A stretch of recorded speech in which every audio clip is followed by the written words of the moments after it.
Hello, welcome to the program.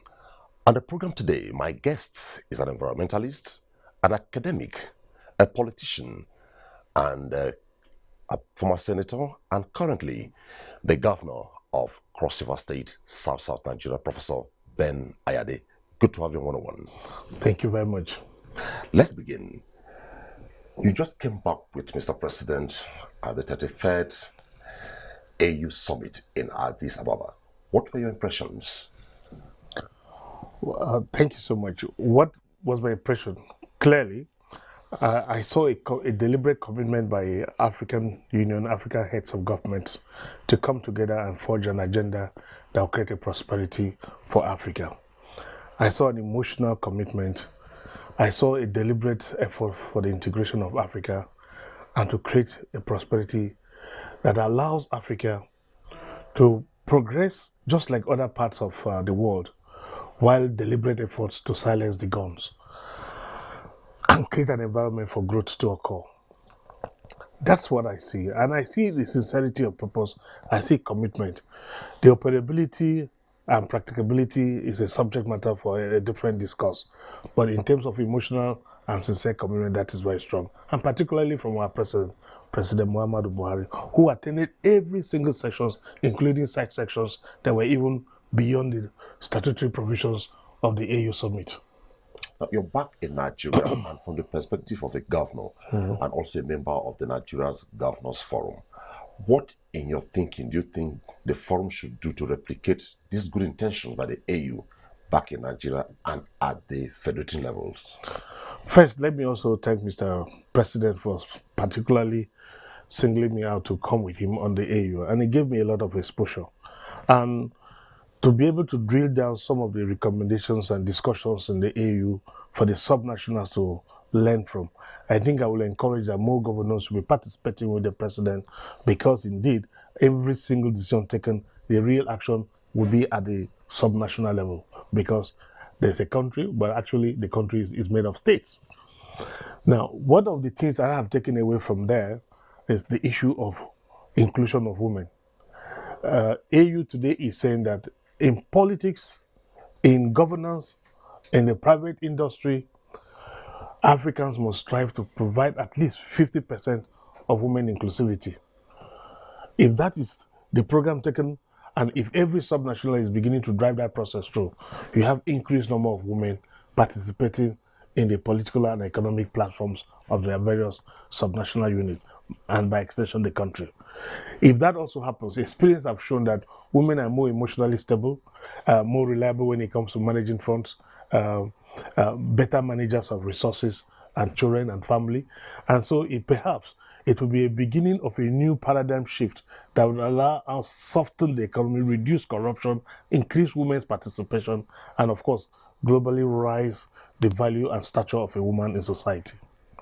Now, back in Cross River State, you are doing your second run now as a governor of Cross River State. What would you say you have done differently from your predecessors? Bending backwards from Donald Duke, Leah Limoke, now you. Yeah. What I have done differently is that luckily all three of us have lawyers. Donald Duke, Leah Limoke, myself, we're all lawyers. So we have a primary background of understanding law. What I did was to take Section 14, Subsection 2 of the Constitution and understanding it clearly that the purpose of government is the welfare and security of the people. And so what is important for me It's not the superhighway, it's not the deep seaport, it's not the big infrastructural projects, it's not the physical projects, it's the human beings, humanity.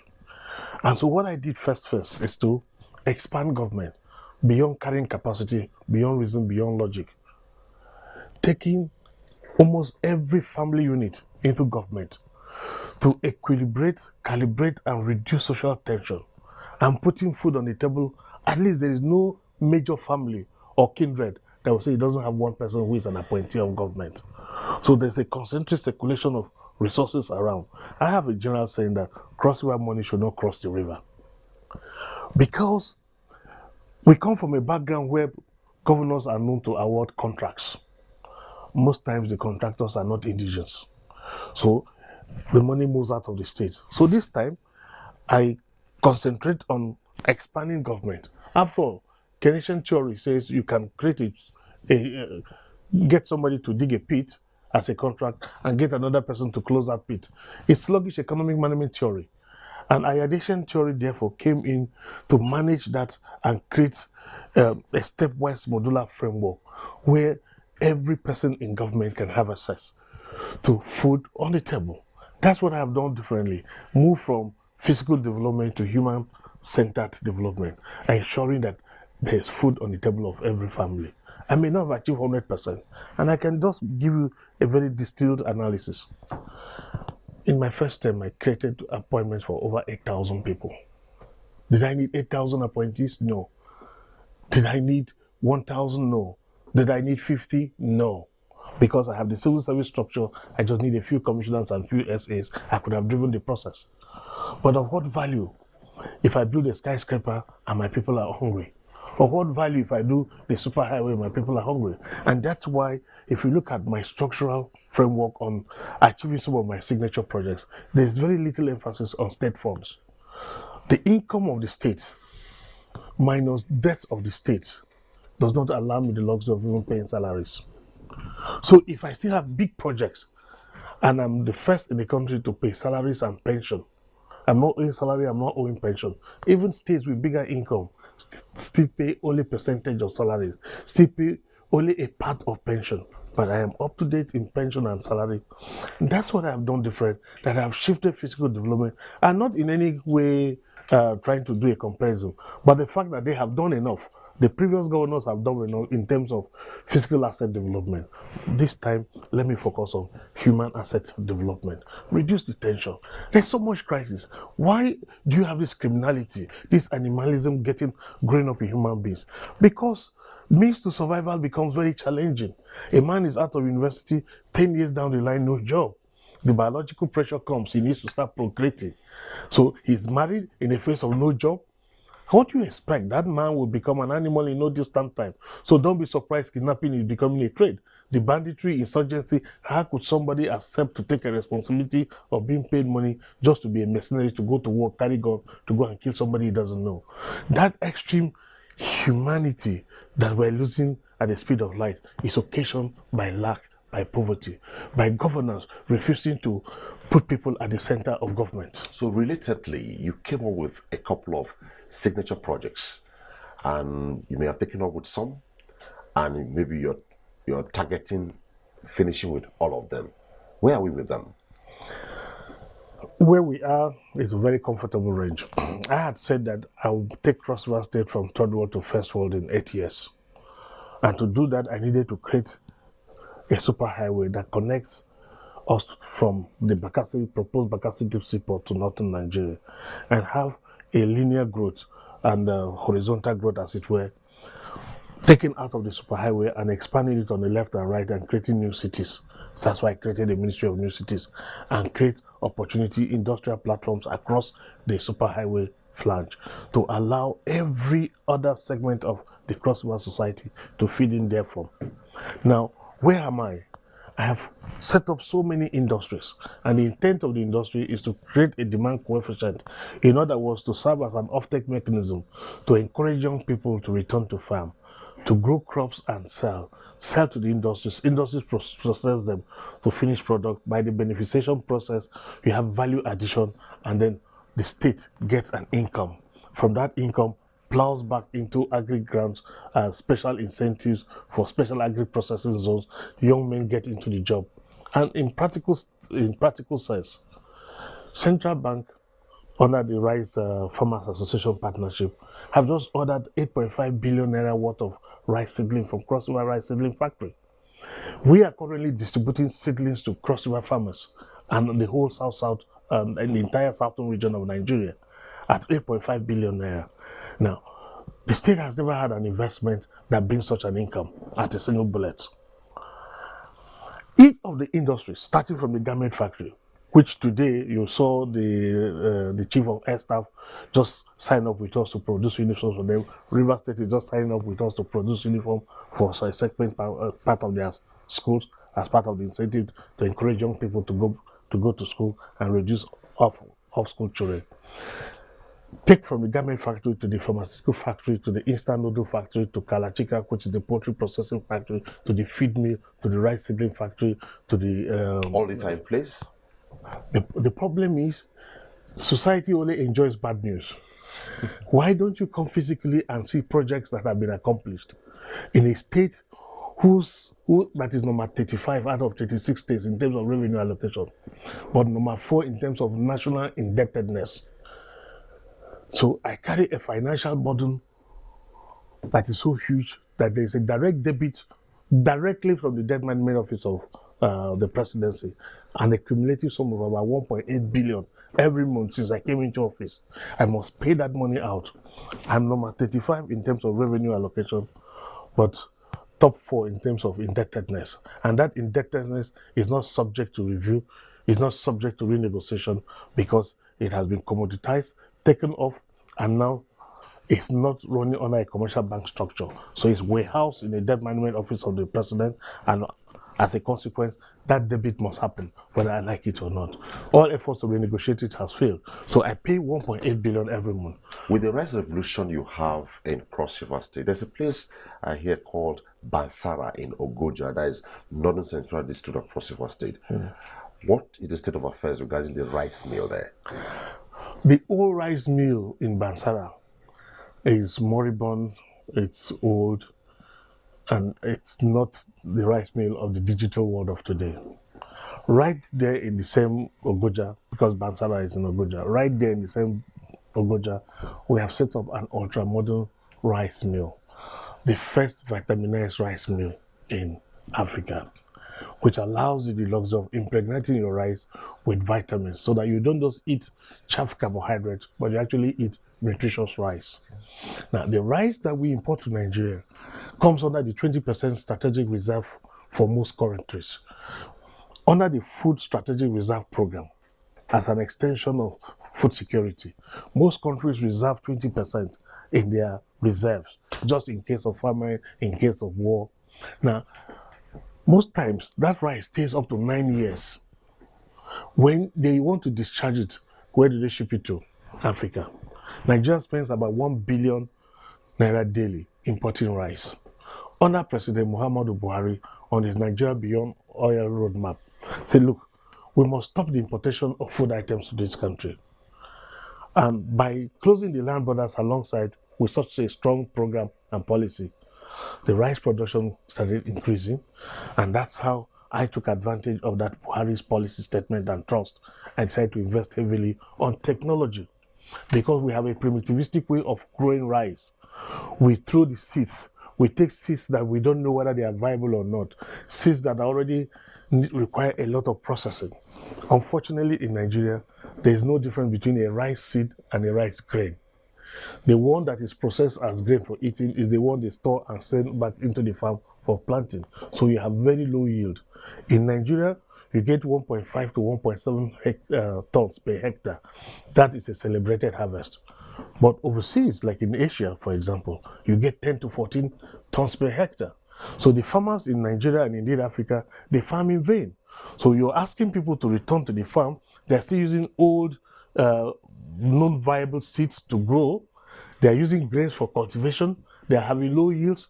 There's no tractorization and mechanization support services, no irrigation support services, no input support services. And you're asking people to go to farm, they will be farming in vain. They'll be wasting their time. So if my father went through rice famine and was a peasant till he died in pain, I as the child would not do the same. So I brought in digital agriculture. I used rice as a value chain beneficiation process to showcase the pathway of prosperity under agricultural processing. So what we did was to set up a rice mill, set up a rice seed and seedling factory, introduce the G Money program, bought equipment worth over $8 million, paid for with John Deere of United States, with Tata as our technical partner, to start land clearing and land preparations. Because you can't grow new farmlands, you can't expand your growth capacity without a corresponding equipment to do support. So if, and you come from Cross River, we have tropical rainforest with thick, fat trees, big trees. There is no way a young graduate out of school, you ask him to go into farming. He doesn't have the money to clear that his farmland, even if it belongs to his father. So even if you own the land clearing and preparation process is too prohibitive in terms of cost. So government, Cross River State government is coming to take that cost element and do land preparation and do cluster farming, which is the kibbutz farming structure that you find in Israel. Now, in Cross River, we have about 6,000 graduates coming out of higher institutions every year. We don't provide 6,000 jobs daily. Now, when the social pressure comes as a result of a broken personality. What's a broken personality? Where the ambition and aspiration of a man is failed by society. So there's a conflict in his aspirations and hopes versus the reality of times. And that broken personality leads to a personality disorder. And the consequence of that is that you have abnormality setting in. So you have deviant character, kidnapping, banditry, armed robbery, social attitudes that you think, how does catasexuality comes in? It's all characteristics of frustrations. And that's where society, education, governance comes in. Because we are bringing intellectualism into governance. We understand sociology of crime and begin to plug out all of those factors that cause young men to go into criminality. By expanding job and say, look, now on my first term, we have food on the table program. Let everybody have something to eat. But in my second term, it's food on the table, hands on the plow. Okay. So now, right now, let me ask you regarding security. Yes. What is the state of affairs concerning recent attackations by cult groups and the issue of kidnappings in Cross River State? If you go to Nigerian Bureau of Statistics, if you go to the Nigerian police reports and all the security reports, Cross River still records the lowest crime rate in the country. Cross River, we're a very united state. Very united indeed. That if there's one single incident in Calabar, everybody, particularly with the instrumentality of the social media, everybody hears about it. We have states that I would not want to mention them, that I walked into the hotel and I saw 3-4 of my family friends in the hotel. I'm like, what are you doing in the hotel? You know? He said, listen, this is what just happened to us just last week. This is what just happened, and the papers dare not report it. If you dare carry this news, they'll come after you. So we have run away from our homes because the level of kidnapping, they come in the daylight and enter your house and take you out. Cross River doesn't know that. The cultism, which is associated with youth in the university over supremacy struggle, these are social vices that has always been a campus issue. Calabar has grown to join this, the university, so it has become a single community. But this is far, far lower than the incidents based on the history of University of Calabar or Cross River State University of Technology. But with the new program, the G Money, all of those young people will now be mopped up and sent into the farm, because that's what President Buhari says, this is my trust. Security is reducing, the crime level will reduce, and we have set up Border Patrol Agency. We also have Homeland Security. We are also thinking that with the new creation of special advisors for each senatorial district, security assistants for each senatorial district and each local government, we are going to drill down security and, of course, increase funding to security and reduce detention and reduce the level of cultism and kidnapping. But for Cross River State, it is a rare incident. Once it happens once, it's over-celebrated because it rarely occurs. But when it occurs frequently, then it becomes taken for granted, then it ceases to be news. And that's why in Cross River, one incident is big news. But go there and you see expatriates walking on the streets, investors coming in their numbers, and Calabar and indeed Cross River is truly, truly peaceful. Okay, let's play some politics now. Okay. What's your perspective regarding separation of powers, and how is it playing out in Cross River State, where you're governor? Separation of powers, as a lawyer, I believe we need in absolute terms. I started my politics from the background of being a senator. And I do recognize absolutely and in true terms the three arms of government and the need for separation of powers. In my own state, we have a structure that is very unique. How is it unique? Our legislature is a product of an intellectual agenda that was christened on the philosophy of people. So you have this unanimity of intention by the legislature and the executive. And we used to crack a joke in Cross River that we are the first state to have an executive legislature. Even when I'm setting up committees, I take members of the legislature to form part of an executive committee so that we have this synergy between parties. Does that not have an element of usurpation of powers? No, because the mistake we have is that separation of powers does not call for antagonism. It only calls for separation of functions, but synergy of purpose. The purpose of government, we only have one government, the government of Cross River State. So the judiciary, the legislature, and the executive are supposed to be competitors, not competitors. They are supposed to be complementary to each other. And in a final and highly educated atmosphere like Cross River, because if you look at our House of Assembly members, if you look at our executive structure, young people of the same age bracket, having the same theory of life, and so have a stronger bond and unity. And in such celebrated unity, as a result of the civilized nature of our state, it can be mistaken for usurpation. Indeed, it is only showing harmony. That leads me to this. Shortly after you swore in your new chief judge in Cross River State, the headlines were Governor Ayade bows to pressure and swears in a new chief judge. What informed that? Bows to pressure. I'm not aware of any pressure. Okay. I'm aware of the moral conscience I had as a person. Okay. That if, as a president, as a governor of Cross River State, I had a moral obligation to balance power.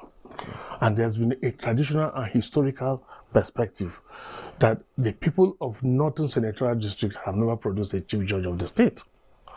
And as the pressure comes, I'm a political head, but I am not a governor who is in isolation of the sensibilities of my people. So there was a cry, a very huge cry, that we had a circumstance of this nature, and that time has come when somebody from the northern extraction of the state should become the chief judge.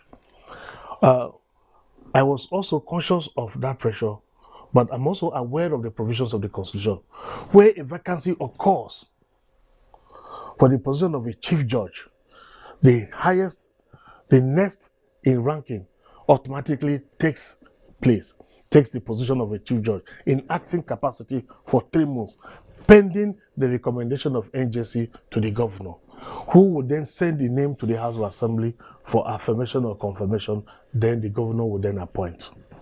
So that 3 months window, it was a statutory mandatory responsibility. Is a constitutional order that the next in command must take position. And so while there was social media pressure on the need that the next chief judge should come from Cross River, there was also the part of the law that I needed to obey. And that's what I did. And that's why even when I was swearing the chief judge in, I said Cross River is a very civilized state. We understand the law, and I'm a lawyer. I am not bound to pressure, I'm bound to the law. Okay. Now, in Cross River State currently, under your dispensation, we have some ministries that came out unusually by the interpretation. For instance, we have the Ministry of Artificial Intelligence, and is it which other one? And robotics, foreign affairs. Robotics and artificial intelligence, foreign affairs, aviation, and others. Yes, agreed. Robotics and artificial intelligence is the end thing. What is in place in Cross River State regarding artificial intelligence and robotics? I'm a lawyer once more. The only conflict you find if, for example, my Minister of Foreign Affairs or my Minister of Aviation is a legislative ministry. There is nowhere in the Constitution that stops a state governor from creating an operative tool for the implementation or execution of its executive functions.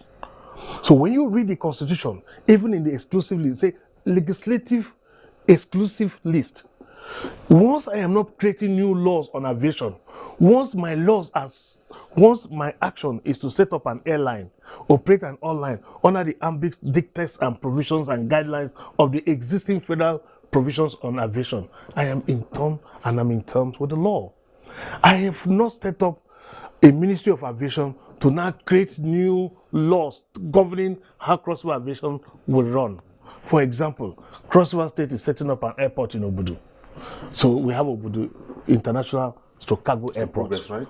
So much of it. Okay. But we had to still, in spite of the fact that we are a ministry, we had to still go to Federal Ministry of Aviation to get license, to get approval, to do the EIA, subject our EIA to federal approvals, and we went through the constitutional process.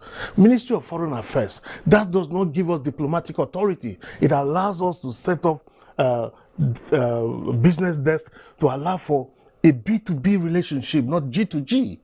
G2G is government to government. My Ministry of Foreign Affairs is focusing on the beneficiation process of taking investors and various opportunities that exist across the world and bring them to my state.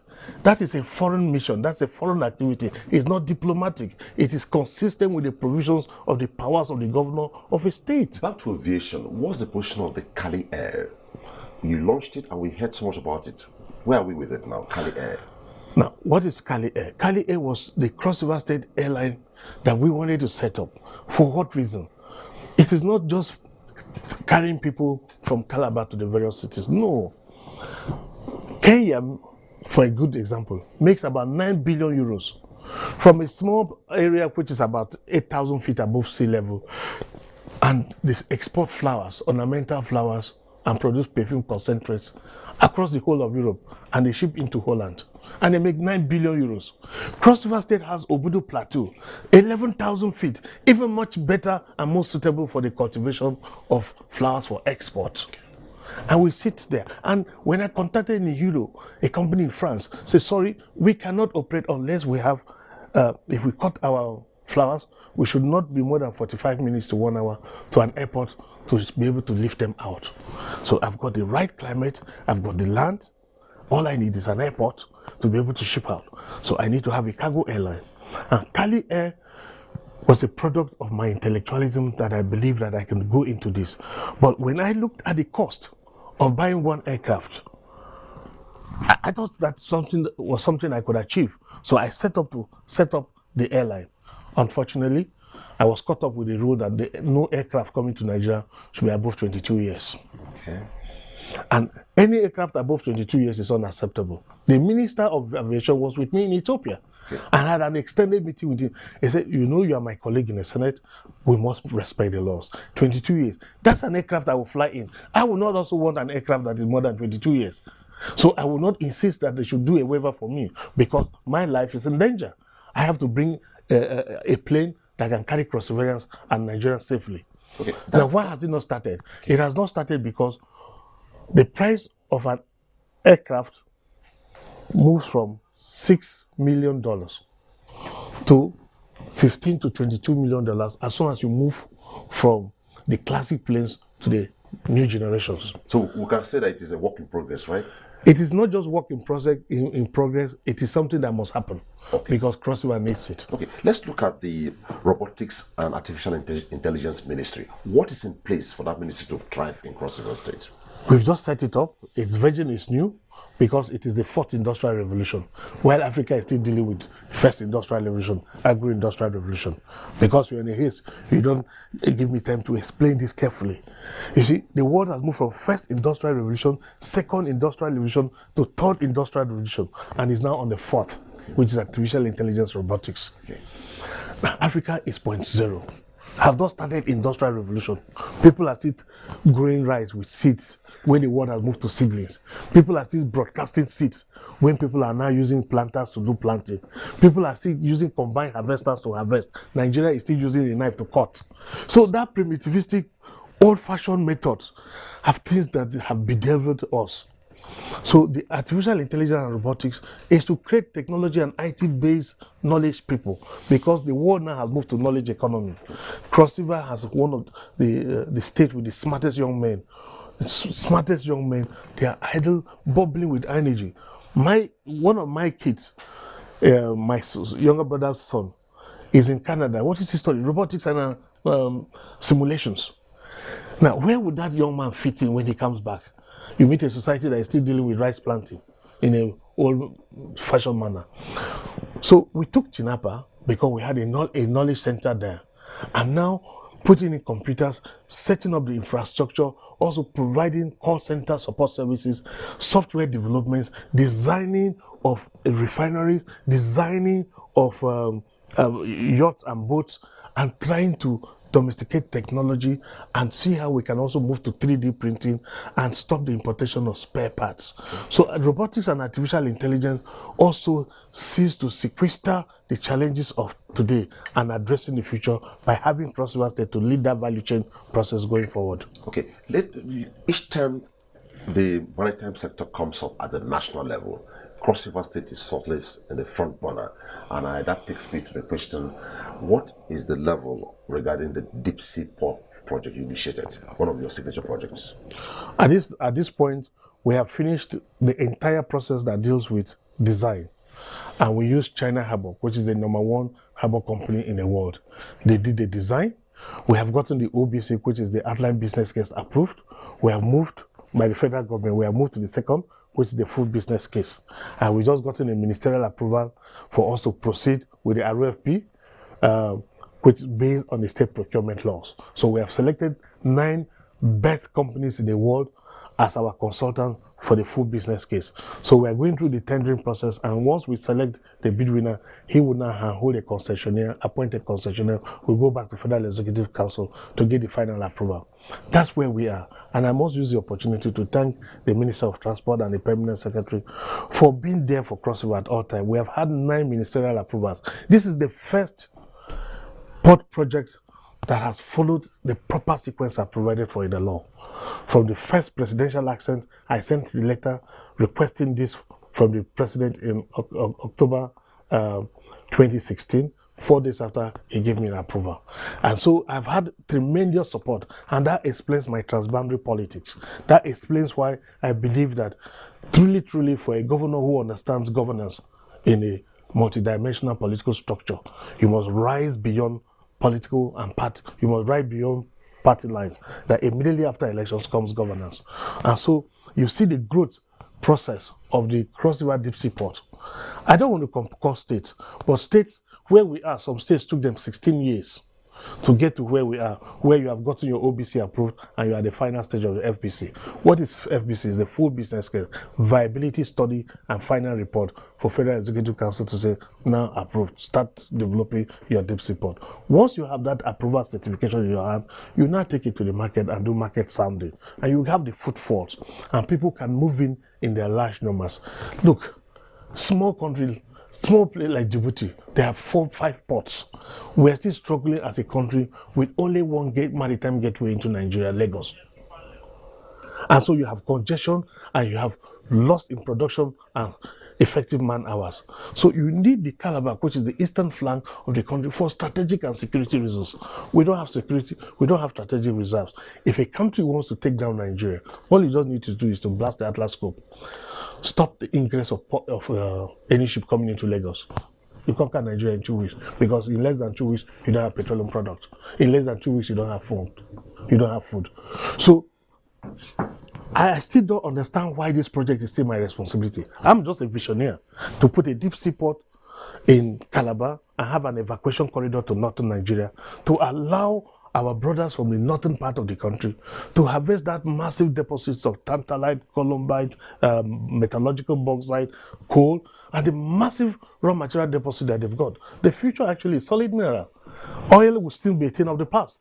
The northern part of Nigeria is a very, very wealthy part of this country. What is the problem? You need somebody to bring the Atlantic Ocean close to our brothers in northern Nigeria to allow them to do export agriculture, to allow them to have full beneficiation of their soil mineral deposit. Until we do that, and that's why you see the 6-lane superhighway, and nobody knows that as we speak. We'll come to the superhighway, yes. Still talking about business. If you look at the Nigerian Railways Master Plan, as it is, Calabar is in the center. And what's your projection if the Lagos-Calabar leg is completed? What's your projection of Cross River State maybe the next 2 years, if it takes off? Maybe 2 years. You see, the railway master plan has Calabar as one of the terminal points. If you look at the gas master plan of Nigeria, Calabar is one of the major gas gathering centers. Calabar is the first point of call into Africa. If you look at total import of cargo, McKinsey report 2017 projects that cargo throughput into Nigeria is going to increase, and Nigeria will be the third biggest trading partner to China, which means that a lot of goods will be coming in from China. Even from America, they go through North Atlantic and get back through Europe and enter Nigeria. So Calabar is your first point of entry to Nigeria, particularly if you are transporting by maritime. So if the railway between Lagos and Calabar becomes real, the exodus, the potential will be unbelievable. Indeed, Calabar is the next Lagos of Nigeria. It's just waiting to happen. Just get that railway working and get the superhighway connecting Calabar to northern Nigeria. You have changed you have completely balanced the economy of this country. And until that happens, we'll continue. Look at President Buhari's roadmap for Nigeria without oil. There's a major road which is supposed to come from Calabar, feeding northeast and north central. That road has been on a master plan. Today, the superhighway is to address that challenge, and the deep sea port. Look, the port in Calabar is about 5 to 6 meter draft. That can only take flat vessels. So you have less than 6,000 metric tons of goods to take. You'll be transporting that in vain. Logistics costs will be too high. Ships today go and lighter in Lome before coming to Nigeria, because we cannot take 50,000, 45,000 metric tons of load coming into Nigeria. So you have to go and lighter in Lome before you come in, because the biggest draft is about 10.8 meters. So for post-Panamax vessels, you cannot bring to Nigeria. So that transshipment is an additional cost, and that is why premium on shipping into Nigeria is very exorbitant and very expensive. And how many Nigerians are playing in the international maritime? So indeed, Calabar is waiting for the superhighway and the deep sea port. Okay, still talking business. Where are we regarding the tourism sector in Cross River State? We had so much. Donadu blazed the trail, Leah sustained in, and you are there. You came to rejig it. That we are told, and that gives you the nomenclature, the digital governor of Cross River State. And I remember very well that the theme of the 2019 Calabar Festival, right, was humanity. Yes. So where are we with it? Have you jacked it up, or it has remained just somewhere? No, but if you look at where we were when I came into office, let's take the carnival as part of the tourism question. The viewing population had changed, and you know, Nigerians, once a thing is the same every year, people lose appetite. As a senator, I used to attend the carnival. There was a time, because I was seeing the same thing I lost interest. I was just doing it in my respect for Senator Lely Moke, who was governor. So I accompanied him and sit there till the morning. So when I became governor, first thing I did was to internationalize it. Okay. So for the first time, you have 33 different countries, including America, Canada, name it, they all come to Calabar. No incident so far. Since I came in office as governor, I introduced the International Carnival Wing, which happens on the 29th of December. Massive, world class. The Calabar Carnival moved from the 15th carnival in the world to number 4 under my watch. I have changed the content. The viewing population is changing. Younger people are taking more interest in this. The older people are getting tired and going home. So if you look at your content, you must reflect the viewing public you must focus on their interest on the content. So I bring adrenaline pumping things like the bikers carnival, people sitting on bike and doing stunts. So that kind of change in the program and content deepens enthusiasm and interest. But more interestingly is that based on my experience in the EU summit that I attended with President Buhari, it is clear to me that Africa needs unity far more than anything else. And so we're even in 2020, because I had to add this digital style to everything I do, I must come with my own panache. It must have my legs there.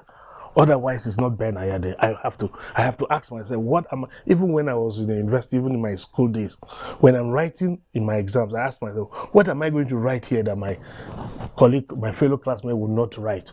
So I will put what the lecturer have taught and go for that. And that's why if you look at my records, you know, I'm well schooled. So I asked myself, what am I going to do differently? I'm going to change Carnival Calabar to African Festival of Art and Culture. So instead of the various bands participating and competing in the various countries, finally, the carnival became a thing for young people to come and play. But we needed people with deep pockets. So we created the international brand so that people will come from Italy, come from France, come from Slovakia, come from America, come from Canada, bring their dollar, come and spend in our economy. Unlike having young people coming out from different parts of the state and the country, just coming and hanging around. Playing out now? Of course, it's working magic. Okay. And I mean, we're even having marriages coming there from. So we are seeing the social and economic benefits of trying to create a new energy and verve around the carnival. On the day of your swearing in for the second term, yes, when you appeared at the venue, a lot of people were taken aback looking at your appearance. But when you spoke, you said you are not just going to be the governor of Cross River State, but you'll be the project manager. Hence your dress, which was just you look casual but well tushed. Yeah. Now, will you say truly you're the project manager or the governor of Cross River State? Yeah, I would say. Because I say so because some say he said he'll be project manager, but he's not always around to visit the projects. No, then that is very, very wrong information, because I am never around, because what I'm doing does not require me to be in Calabar. And I need to say this very, very clearly. You cannot. Look, right now I have about 140 containers arriving in Nigeria. Where are they coming from? We have the Maltose factory coming up. We have the sucrose factory coming up. We have the refinery for vegetable oil from Bekwara coming up. The toothpick factory completed in Ekori, in the Accra local government area. We have the factory for block making and roofing tiles making. The various factories and projects I am doing. For you to set those equipment as a government, I am on site in a manufacturing sites in the various countries. Okay. Sourcing investors, sourcing and seeing that the production is done with quality control and standards that I want. Stay in Calabar as a governor without an income. It's like a snake sitting in one place and hoping I can feed. My physical availability is a direct cost on the state. The social pressure visit for money. Anytime I'm in Calabar, I spend far more. And look at my records. 80% of my trips are self-sponsored. I have never collected extra codes. And I want you to check. At all times in my life, I have put value above every other consideration. Those who seek money never get it. Those who seek power never get it. Life is such an interesting thing that only those who have good humanity, even if you get power by force, in the fullness of time, it will be a backlash on you. Okay, those who seek power never get it. Those who seek money never get it. Let's discuss politics now. What's your assessment so far of democracy in Nigeria from 1999 to where we are? And somewhere there was a rejig, there is a change from PDP government, your own party, to APC government. Looking at it, that's energy. What's your assessment? Moreover, you just came from a delegation with Mr. President to the AU summit in Abuja. So, democracy so far, what's your assessment? First, the fact that Nigeria could actually transit from a PDP government to APC-led government, and we still have peace in the country, is a major milestone. The democratic structure we practice in Nigeria, is it suitable for us? No. Is it the right way to go? No. Does it reflect the yearnings and aspirations of the various ethnic nationalities? No. What do we need? We need to customize our democracy to reflect the sensitivity of the various federating subunits of the nation. A political structure that is inherited from America, bicameral structure, massive Senate structure, massive House of National Assembly, massive local government structure, heavy power around the federal government. It's not something that can really work, because this country cannot finance the sophistry and the appetite of the present structure. Does Nigeria require a political restructuring? My answer is yes. We can reduce the amount of talking within political platforms and send people to the field for production. I was in China 2 days to their election. I was not aware there was election coming up. But because politics today has become a means, it's just a direct means to put dipping your hand in the public coffers. Everybody is aggravating. I mean, it's just shifting all towards politics. We need to change that narrative. We need to reduce the powers of governors. We need to reduce the powers of those who hold political positions. Okay, before we adjust this segment, we don't have all the time. You were recently hosted by Mr. President at the Sorok Villa in Yes. Abuja, and you addressed the media. And one question the media asked you was tailored towards your media-friendly posture as a governor. And without being too specific, you know where I'm heading to. What's your position regarding human rights, media-friendly lens, and opposition? Because the question is put technically, I like to stay technical. Otherwise, I'm ready to go it straight on. No, yeah. First, you must know that a governor who creates job for 10,000 people while he needs 200 must be a human-centered governor. You must recognize a governor who sacrifices everything and puts salaries first, put pension first, must be sensitive to the people. You must know that from my last elections, I won in almost every, maybe except for 2 or 3, I won almost every ward. For the first time, a governor winning in all the 18 local government areas.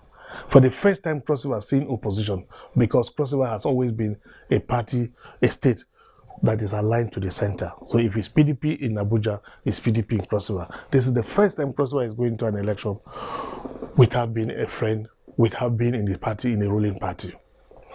But because I understand that governance is not about political lines, party is a vehicle, it's a platform, I decided to do transboundary and have a good relationship with Mr. President because of my personal respect for him and also for how he has also kept a good relationship with me. I owe him a duty of absolute respect as a president of this country. So my relationship is very clear that I am driven by bringing value to my people. And so in terms of my attitude to critics, in terms of my relationship to journalists, I have been the most friendly because I give you an example. The subject in question, from the days I was a senator, when a man needs this from you, instead of asking you for this, he comes and starts with a blackmail. From when I was a senator, so for 10 years, somebody is feeding on just creating a hype. And then when you call him, you are my brother, why are you doing it? He said, my brother, don't be angry. You know, this is our business. You know, this. But you forget that your first published version was sponsored by me, not when I was governor, as senator. I can't go to list this. If a man has been this nice to you all these years, you were just, I don't want to go through this. It's sad. It's sad. What's your last word to reassure Cross Riverians where you are governor? Your last word for Cross Riverians. Reassuring words for Cross Riverians.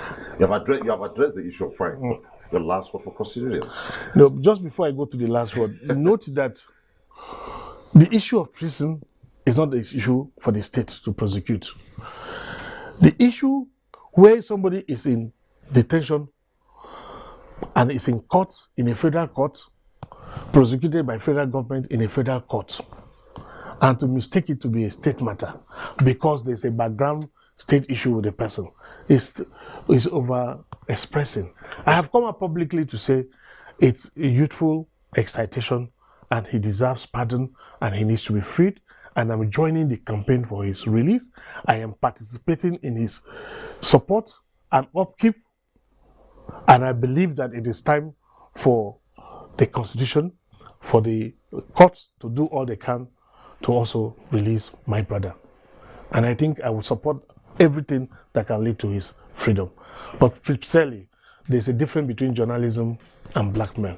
And when you go on your own Facebook page and post that this revolution must work until this government fails, when you go on your own homepage and show pictures where you participated in a revolution where you were tear gassed, and you go to court and admit that you did this and confess, and somebody sits somewhere and says the governor of the state.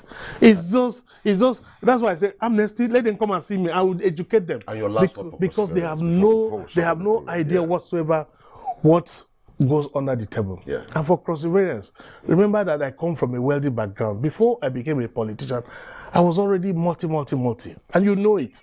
I have a history. I am here clearly that I'm not good at doing the small things. When you need a governor that wants to do potholes and do small things, let us wait for when that governor comes. But I need to create an economy. We never have an economy in the state. And a maritime state cannot take tourism as its capital way forward.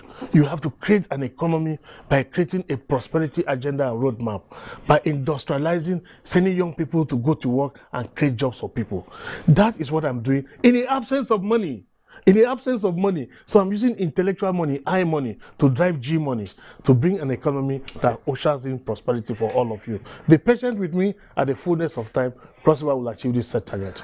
Thank you so much, Governor Ben Ayade, Governor of Cross River State. So it's nice having you on 101. Thank you. That's it on 101. Thanks for watching. Bye-bye.